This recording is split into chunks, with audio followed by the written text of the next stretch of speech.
Rahal. Look, he's sideways again. Absolutely driving the wheels off this A.J. Foyt car. I think it probably just had to drive Gordon nuts to have a little accident like that. Look at the back of the car as it begins to show some vapor, either oil or down in that section. Could be something off the gearbox. And that could be the moisture that we saw on Rahal's camera lens. Very easily instead of actually being rain, although it is very, very dark looking out from our commentary box here. In a moment here, that could also have been what caused Gordon to spin if that got under his tires. He's slow. He's running slowly. He's definitely looked running slowly to me. And something very definitely wrong at the back of the car as some sort of smoke or vapor continues to pour out. Yeah, look at this. Rahal's pulled way, way far away now in less than half a lap. So Robbie Gordon very definitely with a problem, as here comes R.A. Lyondike as he sweeps around Raul Boisel, and that fight continues. That's a battle for 6th place. Gary Gerald, can you update the situation with Boisel? Strategy. You were Go ahead, Gary. Yeah, we're having problems in and out. Now we've got it clearly. Dick, tell us, why was the decision made to get back in sequence rather than gamble for a yellow? Well, because we only had a short amount of laps between the leaders' laps and they pitted under green as well. So we decided to pit under the green and try to get back in the same sequence. If it goes yellow, instead of having to come in, we can close up on the leaders. And he's running extremely strong, and I do believe he could pass him if he could just close that gap. Appreciate it. Thanks, Dick. Thank you. I would have thought that Boisel was running on light fuel loads. The longer he could run him on a light fuel load, the car is lighter and faster before he dumps that fuel in. I would have thought that might have been a better decision, but hey, I'm not running the team. Interesting strategy by Dick Simon, the car owner. Boisel runs in 7th place as now he comes alongside Lyondike and takes 6th away from Lyondike. Robbie Gordon sits just ahead in 5th as Boisel now moving up through this field. And he is running well. Lots of fuel in that car, but he's back on sequence. Boisel, the next man is Gordon. Gordon seems to have got everything together again, but Rahal, look how far ahead. You don't even see him now in the picture. But they are in Gordon's pit. The A.J. Foyt team is prepared for Robbie Gordon to make a stop. So two-way communications, there they are, going back and forth between the pit, and they're going to have to take a look under the cowling at the back of that car to determine what that display of vapor is that continues even to this moment as Boisel now closes in. Two Ford engine cars, 193 miles an hour we saw Boisel do earlier, into the braking zone. He's not close enough here. He's not close enough. This is Canada corner, then the uphill run under that very difficult left-hander under the bridge.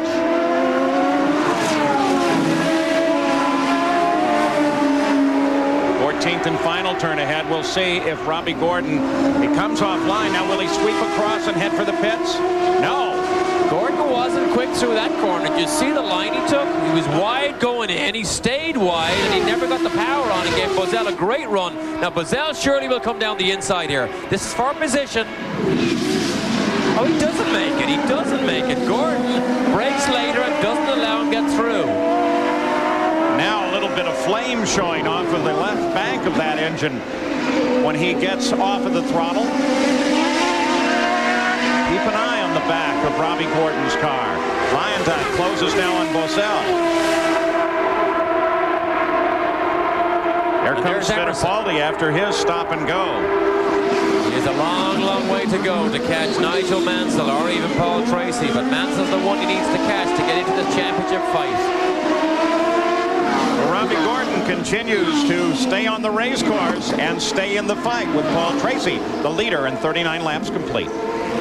Raul Boisel on a charge with Robbie Gordon.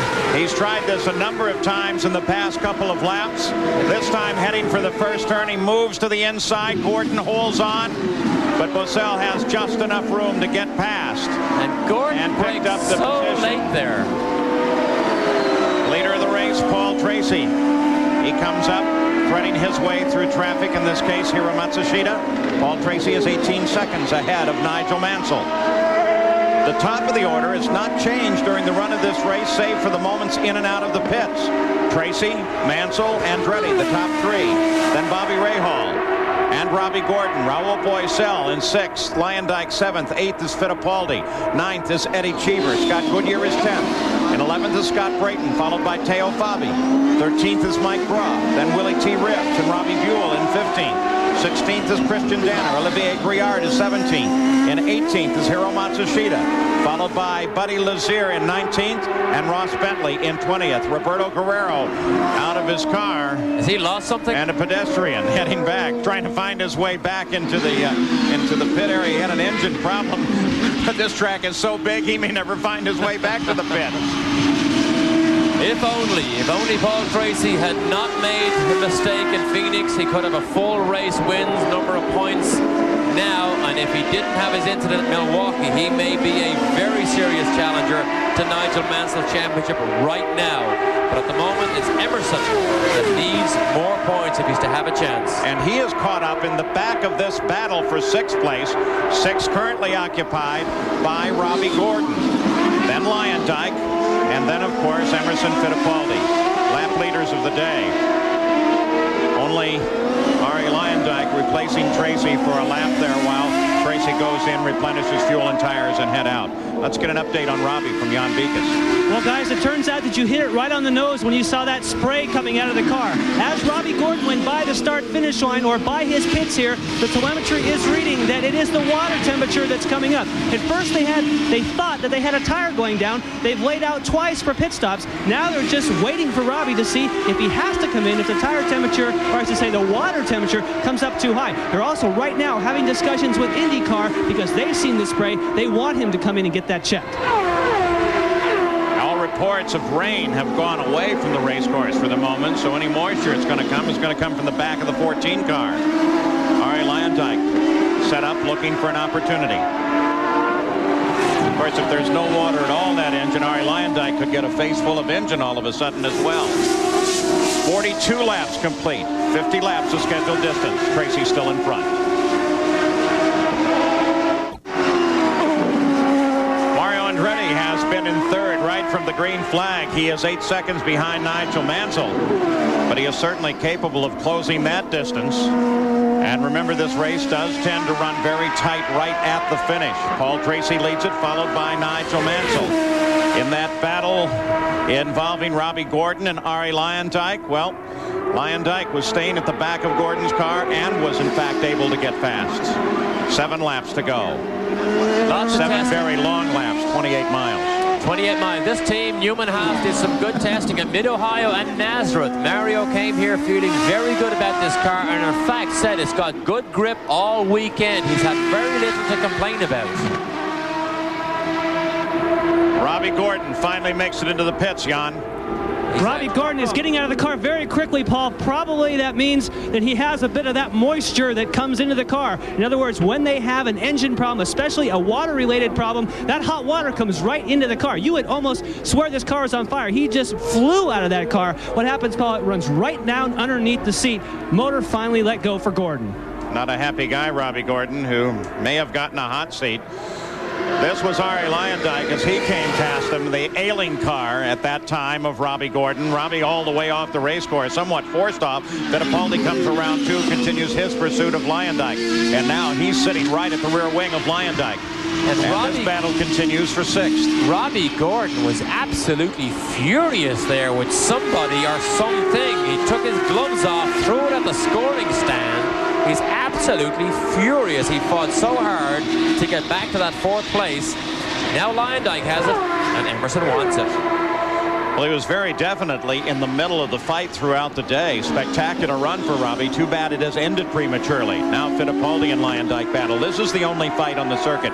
It remains static in front of this battle for 6th. Lyondike has struggled so often this year with this car. Very unusual. Remember what happened in New Hampshire? He retired because the car handled so badly. It was downright dangerous to be out there with everybody else running so fast. He had to retire the car. So going a lot better this weekend than he has of late. So there is Fittipaldi in his pursuit of Lyondike, though broken off for the moment. Let's go pit side. Jan Beekes is with Robbie. Robbie, you came out of that car really quick. Did you get a hot seat there? That water come in on you? Yeah, the water got real hot, and I really don't know what's wrong. You know, the motor just finally started giving up because we had a good car. We were running fourth, and then we were pulling Ray Hall on the straights, and all of a sudden he started catching me a bunch on the straights. Now, you put a couple wheels off earlier. Now, sometimes that can throw a rock through. Think that could be a problem? No, that was on the first lap that I put a wheel off, so you know, that's definitely not the problem. We didn't have a water pressure problem. We just had an oil temp problem. Day over early for Robbie Gordon. Paul?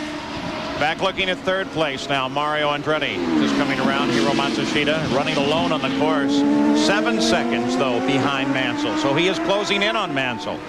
Bobby Rahal is running in fourth place. He's a full 20 seconds back from Mario Andretti. So nothing changes at the top of the order. Paul Tracy is still the leader, followed by Mansell and his teammate Andretti.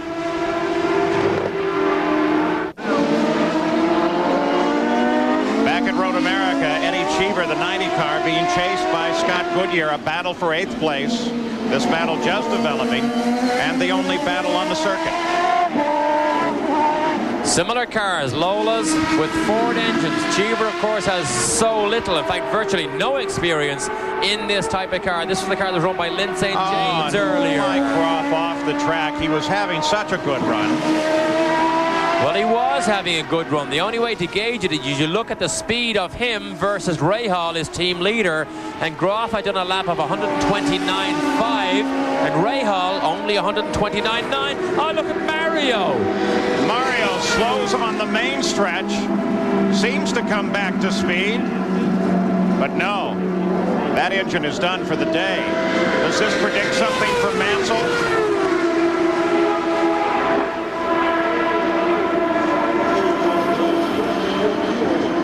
Mario Andretti slowing on the main stretch, continues past the pit exit, and now comes back up to speed.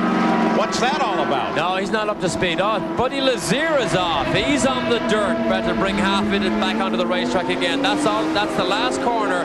But Mario is in trouble, and he has 4 long, slow miles before he can get back. Look at this. The invisible car is out. We have some rain. They said that there was a shower moving back into the area.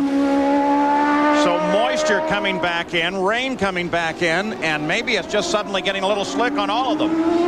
Well, we've seen cars run out of fuel many times here, but I wouldn't speculate as to what that was. Yeah, that wouldn't account for lots of sudden action. No, it wouldn't. So Mario Andretti gives up third place for the first time today as he slows on the main stretch. That brings Bobby Rahal up into third, followed by Raul Boisel. And they get together. Cheever and Goodyear in their fight get together. Well, we did finally see another piece of contact. Cheever did make contact earlier, got away with it when he hit Guerrero, and that was the braking area for turn 5. Both cars fighting over the same piece of road, and Cheever comes off the worst. Oh, look at Goodyear, knocks everything up. Oh, he's got a puncture. The left rear is punctured on Scott Goodyear's car. Cheever's going to drive by him. So when he got into Cheever's wing and took it off, it punctured the tire. Goodyear will have to nurse the car back to the pits. Cheever comes up alongside, gets the position as they bump. And both cars are lame. Oh, look at this.